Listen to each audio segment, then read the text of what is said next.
Cameron says, is there a typical length of time that a product sells well for, or is it different for each product? Now, what do you reckon to that? That's a pretty interesting question. What would you say? Do you think there's a typical length of time that a product sells well for? What factors would you say go into it? I would be interested to hear your thoughts on this, because I have attempted to answer it, but I don't know that I've done a really great job. So I'm super interested to hear your ideas. All right, so seasonal, some people saying, some people are fads, some ebbing and flowing. Some folks, it depends. Yes, good. Classic response. That's got to be a t-shirt for sure. So some evergreen stuff. So here's what I kind of wrote down when I was trying to think of how best to answer this. So the thing I can go on is my own products and the products of the companies that I consult for. But probably my own products are the better products to reference, simply because I've got more diversity in the shit I sell versus the companies I sell for as a consultant. They tend to focus a lot more, and I tend to favor supplement companies primarily. So they tend to sell supplements first and foremost, whereas my own stuff, I sell all sorts of shit. So you will have, or you can work towards, how's that for hedging my bets? Friggin' hell. Different kinds of products. So let's talk about different kinds of products. Perennial products, and they are things like cast iron frying pans or cast iron skillets in the USA. Again, that takes us back to sourcing and sourcing agents. A good sourcing agent will know what something is called in their own country, of course. So a world of difference between trying to source a cast iron skillet and trying to source a cast iron frying pan. Anyway, so you've got perennial products like that. They're pretty much always in demand. Pretty much always in demand, all right?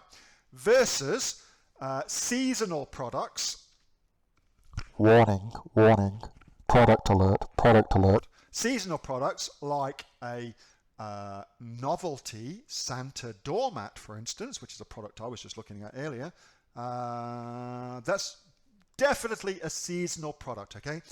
Versus products that are subscription based, so consumables, so-called consumable products. Most of the vitamins that I sell, either myself or through my consulting, tend to be subscription based products. So you make that sale once, and then you can kind of, you've got to given that you do a good job, of course, and your supplements are great, then you've got that customer for a long time. So they're great to have in your market mix as well. Some of you have mentioned already fads like fidget spinners, for instance. Very, very cool as products to have. And I liked getting onto those. The way I personally try and find fad products is if you're watching a very, very popular TV show. So let's take, for instance, MasterChef in Australia. If you're watching a very, very popular TV show and they're talking about a particular product, the next day, that product, and the next week, even month, that product will go insane on not just Amazon, on all different platforms. People have been looking for it and stuff like that. And so it's actually pretty easy, as soon as you see that, to go wholesale some, to find some to wholesale, and you can sell them that way. So wholesale is best for fad products in my experience. Now, the more astute amongst you will notice that I have not, in any way, shape or form, answered that question, which is kind of what I was thinking of with regards to you. So Cameron, is there a typical length of time that a product sells well for, or is it different for each product? Let's see if we can try a different way of answering that for you. So let's suppose that you have, and again, I'm aware that this is a very oblique way of answering this. Let's suppose you've got $6,000, Battle of the Bands people, $6,000, and you've got that as your budget for your business, okay? So that is your collateral. That is your money to invest in your business. And that's a really good way of thinking about it. That's your investment in your business, okay? So that's $6,000. Then your goal, of course, like any good investor, is to maximize the return that you make on your $6,000, of course. So, if you put that into bank, you might get 1 or 2%, depending on what you're doing. If you put it into the stock market, you might get an annualized 8 or 12%. If you put it into property, depending on what you're doing with it, depending on your leverage, you may get more. And if you put it into business, that would give you a different amount. Let's supposing that you got 150% return or annualized on your money, which is absolutely, in business, pretty easy to do. One of the reasons why business is a great wealth creator. So it comes down to this, Cameron, and I know I'm doing a piss poor job of answering this for you, but this is how I think about it. I've got my $6,000, I've got my products, and the question I'm asking myself is this: given that I've got $6,000, what is the best allocation of that money? Where can I get the best return on that money? Is it in the existing products that I am selling, or is it in a new product that I am still to bring to market? And again, I'm aware that doesn't really answer your question, but I believe I'm answering a different question, and it may be a better way to think about it long term for your business success. So that's what I do. I'm looking at where can I maximize my ROI.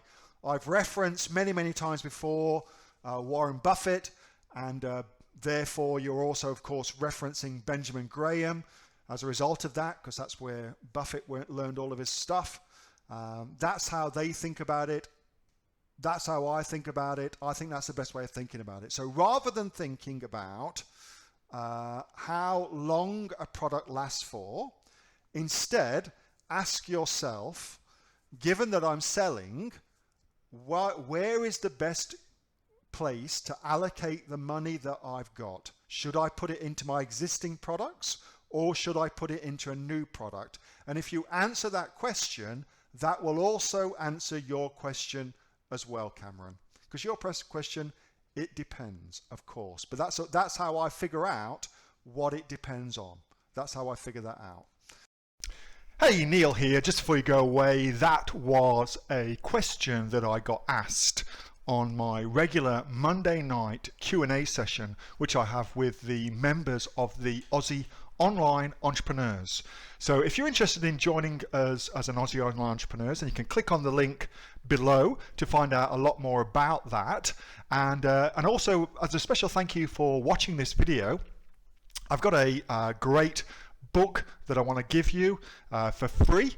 It's a current bestseller on Amazon, and it teaches you everything that you would need to know about starting a business here in Australia on Amazon. So you can see that just up there.